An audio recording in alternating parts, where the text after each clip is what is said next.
Good morning. मी अंकिता. सकाळचे वाजले 7:30. मी उठले की आदेश सुद्धा उठतो, त्यामुळे मग त्याला झोपवण्यात पुन्हा 15 ते 20 मिनिटं माझे गेले. सकाळी लवकर उठले ना की फ्रेश वाटतं, घरातील कामे सुद्धा पटापट होतात आणि आपल्याला ना एक्स्ट्राचा वेळ सुद्धा मिळतो बाकी थोडीफार छोटी मोठी कामं करण्यास सुद्धा. आरबी आणि आदेश तर झोपलेच होते, म्हणून म्हटलं आदेश उठायच्या आत स्वयंपाकाचं थोडंफार करून घ्यावं, कारण की आरबीची शाळा सुद्धा चालू झाली आहे. सकाळचा तिचा क्लास असतो आणि त्यानंतर मग क्लासून आलं की मग तिचं स्कूल. तिच्या टिफिनसाठी फ्लावरची भाजी केली होती मी, पण आदेश तर 8:30 पर्यंत तर उठला सुद्धा. शॉर्ट्स व्हिडिओज तर माझे असतातच, त्याला सुद्धा बऱ्यापैकी 1000च्या पुढे व्ह्यूज येतात. पण म्हटलं लॉंग व्हिडिओज केले नाहीत, म्हणून म्हटलं ते शूट करावं, त्याचसोबत तुमच्यासोबत सकाळचं रुटीन सुद्धा शेअर होईल. आणि म्हटलं लॉंग व्हिडिओजवर जरा फोकस करावं, काय कसं आता होईल ते बघू, आता शूट करणंच आणि तुमच्यासोबत शेअर करणंच. तुम्ही जर माझे पहिल्यापासून व्हिडिओज बघत असाल किंवा सबस्क्रायबर्स असाल तर माझ्याविषयी तुम्हाला थोडीफार माहिती तर असेलच. सकाळी 8:30ला आदेश उठल्यानंतर 11:15 11:30 पर्यंत त्याच्या झोपेचा टाइम होतोच. मग आंघोळ घातल्यावर मी त्याला झोपवलं. मुलांचं वेळेवर खाणं पिणं झालं ना आणि त्यांची झोप एकदा का चांगली झाली ना की त्यांचा काही त्रास नसतो. चांगली झोप झाल्याने त्यांची वाढ सुद्धा चांगली होते. आरबीच्या वेळेस आणि आदेशच्या वेळेस माझं सी सेक्शन झालं होतं आणि आरबीच्या वेळेस मला 2 महिन्यानंतरच मी लगेच सासरी आले काही कारणांमुळे. आणि आदेशच्या वेळेस सुद्धा 2 महिन्याचा आराम मिळाला, कारण आरबीचं स्कूल चालू होणार होतं, त्यामुळे मी लगेच सासरी आले. त्यानंतर मग घरातील कामे, मुलांची जबाबदारी, त्यामुळे ना सवय होऊन जाते, त्यामुळे कामाचं काहीच वाटत नाही आणि जबाबदाऱ्यांचं सुद्धा. एकदा का जबाबदाऱ्या अंगावर पडल्या ना की ते आपोआपच सगळी कामे व्हायला लागतात. त्यानंतर सगळी भांडी वगैरे आवरून घेतली आणि आमच्याकडे दिवसाआड पाणी येतं, त्यामुळे पाण्याची मोठी बॉटल मी भरून ठेवत होते, कारण की पहिलं तर पाणी खूपच लागतं. आदेश झोपला होता, म्हणून म्हटलं होईल तेवढं काम तो उठेपर्यंत सगळं करून घ्यायचं, कारण आरबीला स्कूलसाठी रेडी सुद्धा करायचं होतं, त्याचा टिफिन सुद्धा भरायचा होता. त्यानंतर मग आदेशसाठी वरण भाताचा कुकर लावून घेतला. तो उठसपर्यंत घरातील सगळी कामं माझे होतच असतात.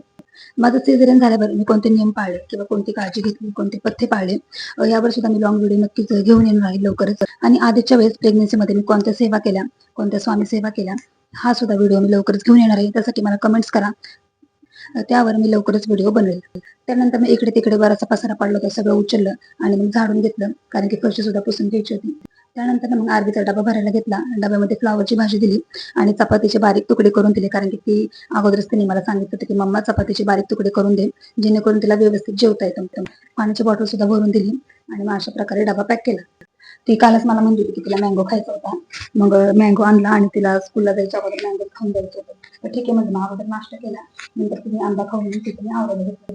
टिफिनला पण ना त्याची आवडचीच भाजी द्यायला लागते, तिला भेंडीची भाजी आवडती, फ्लॉवरची भाजी तिला आवडत नाही, पण खाल्ल्यावर म्हणजे मम्मा छान झाली आहे, मग भाजी देत नसते, मग तीच भाजी दिली. आमच्या आरबीला ना एवढे प्रश्न पडतात ना, ती मला ना खूप प्रश्न विचारत असते, मम्मा हे असंच का तसंच का, म्हणजे तू किती वाजता स्कूलला जायची, तू कधी स्टडी करायची, तुझं स्कूल कुठं होतं, तुझा युनिफॉर्म कसा होता, असे बरेचसे प्रश्न आहे ना ते मला विचारत असतात.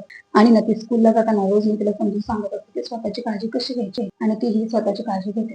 आणि तिला ना मी स्कूलसाठी छान असं रेडी केलं आणि तिथे तिलाच मी डबा आणि बॉटलला बॅगमध्ये भरायला सांगितलं. सॉक्स सुद्धा मी तिलाच म्हटलं तू ट्राय कर, केल्याशिवाय पण येणार नाही. त्यामुळे ना अशा छोट्या छोट्या सवयी मुलांना आत्ताच लागले ना, पुढे जाऊन मग त्यांना सोपं पडतं. तिथं स्कूलसाठी चांगलं आवडून दिलं आणि मग ती गेली स्कूलला. त्यानंतर मग मी किचनमध्ये आले आणि मी किचनमध्ये सगळं आवडायला लागले. त्यानंतर मग किचन वट्टा चांगला धुवून पुसून स्वच्छ करून घेतला. तुम्हाला जर माझे व्हिडिओज आवडत असतील तर लाईक सबस्क्राईब नक्की करा आणि कमेंट सुद्धा करा, त्यावर मी लवकर लॉंग व्हिडिओ घेऊन येईल. त्यानंतर एक सगळी कामं झाल्यावर एका जागी बसून शांतपणे बसून पाणी पिलं आणि थोड्या वेळातच आधीचा आवाज आला, तो उठलाच होता. मग जरा त्याला इकडून तिकडून फिरवलं, थोडंसं पाणी पाजलं आणि मला शेंगा सुद्धा फोडायच्या होत्या, त्या मी करायला घेतल्या. पण म्हटलं आता त्यांनी करून दिलं तर करायचं, नाही तर मग परत ठेवून देणार. पण त्याने काही ते कामाला करून दिलं नाही, मग मी पुन्हा त्या पोत्यामध्ये ते शेंगा भरून ठेवल्या. सगळी कामं होसपर्यंत 12 ते 1 सहज वाजतात. एक नंतर मग आदेशला खाऊ घातलं आणि त्याचं तो खेळत होता. त्याला तर मग नेक्स्ट व्हिडिओमध्ये. व्हिडिओ आवडला असतो लाईक सबस्क्राईब नक्की करा. बाय.